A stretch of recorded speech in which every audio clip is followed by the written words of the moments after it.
You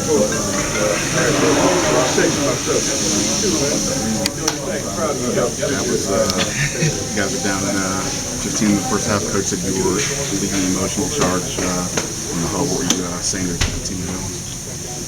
Just telling them that our offensive game is gonna take care of itself throughout the game.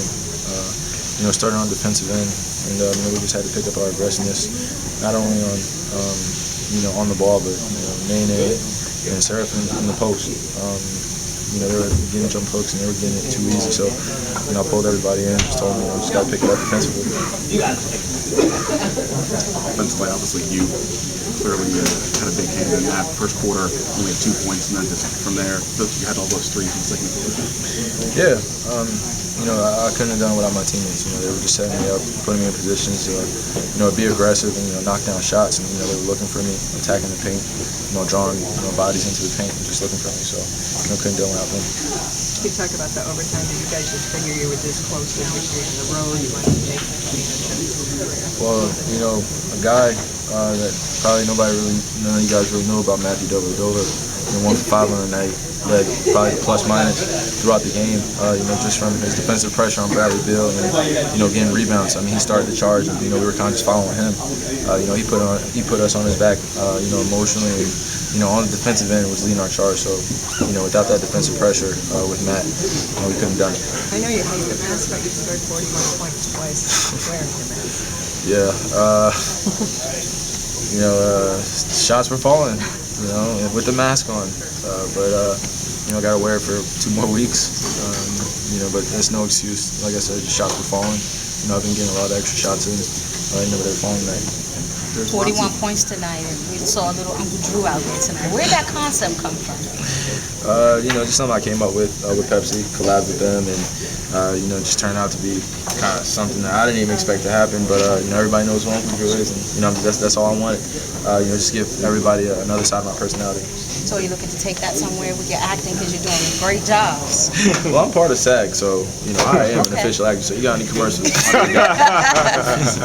Where's your SAG strong comparison to the league? Is there something a little bit extra about going up against the wall since you two were the back-to-back #1?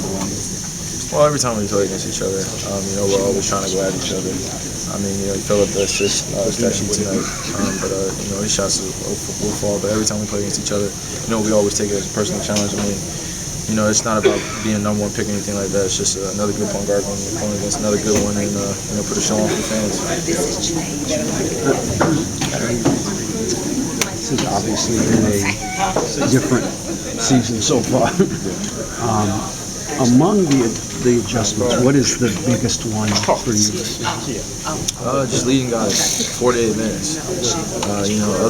Last year, I could take plays off here and there, on the offensive end and on the defensive end, take plays off. But now, I got to lead by example. I'm also vocal, and the only way to do that is just compete for 48 minutes. So that's probably been the biggest adjustment, is being that guy for 48 minutes. You've got a new coach who's got a new style and a new system. What is he emphasizing to you in terms of on the court, what he wants you to do?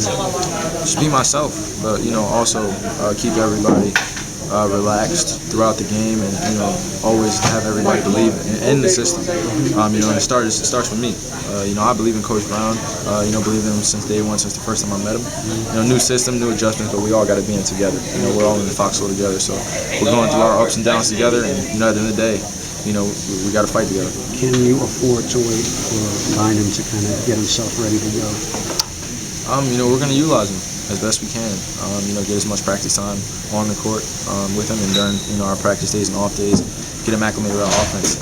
But he's a big body, smart player. No matter what, you can't go wrong with Bynum being with Andrew being out there. So, without a doubt, we're going to keep on utilizing him and playing off him. Jack said before the game he could live with you going 2 for 40, but he couldn't live with you going 2 for 8. Yeah, he's told me that plenty of times. He just wants me to be aggressive, and I expect the same from him. But he has my back just like I have his among all the rest of my teammates. But me and Jack, we kind of lead the charge in the first and second unit. So what was up with the meeting?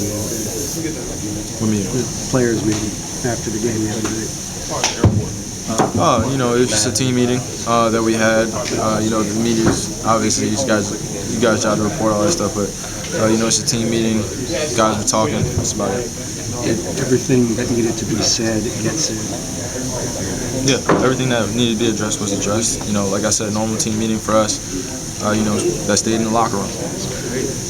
As this season goes on, if you guys can get yourself straight defensively, what would that allow you to do at the other end? What would that get you? You know, well, our defense, we're relying a lot on our defensive pressure and stops throughout the game. You know, our offense doesn't really have a flow to it yet. So, you know, we have to rely on our defensive pressure and getting those necessary stops that we need. And, you know, our offense will take care of itself. You know, that we have good enough players to get shots and, you know, make shots. So we got to kind of buckle down later. It's hard to, when you're struggling offensively, is it hard to say, I'm just going to keep shooting until I get struggling? Well, you know, it's easy. You know, it's hard, you know, because you don't want to be detrimental to the team. But, you know, to be the leader on the team, you got to stay aggressive no matter what. And, you know, if you're not going to take those open shots, I mean, you know, the defense is going to play everybody honestly. So I just got to be aggressive, not only for myself, but for my teammates. Did this feel more like the tonight? I'm getting there. I mean, you know, it's still trying to find my rhythm. You know, teams are playing me differently every single night. So. I was going to say, is it a show? Is it a hard show? Is it? They just didn't sink back.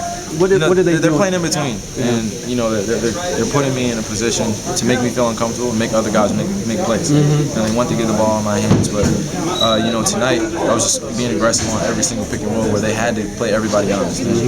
You know, when we have Jack and Dellavedova, and you know I was on the second side, so we got that action on the second side. And they weren't able to load on me every single time.